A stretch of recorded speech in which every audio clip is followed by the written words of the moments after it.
Sa mga practical momshies na katulad ko, na araw-araw nag-iisip ano bang pwede nating maitulong sa pamilya at sa asawa, and how to have our own income. Magluluto ba ako? Magla-live selling? Mag-affiliate? Magtatayo ng sariling negosyo? Gaya nito, I'm trying to do a cooking video. Ako lahat.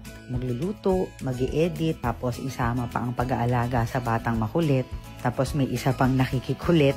Alam ko maraming mga kagaya ko na nahihiya, nag-iisip, pero alam nyo, mga momshies, tuloy lang. Samahan ng dasal at faith na lahat ng gagawin natin may patutunguhan. God bless mga momshies. Till next time!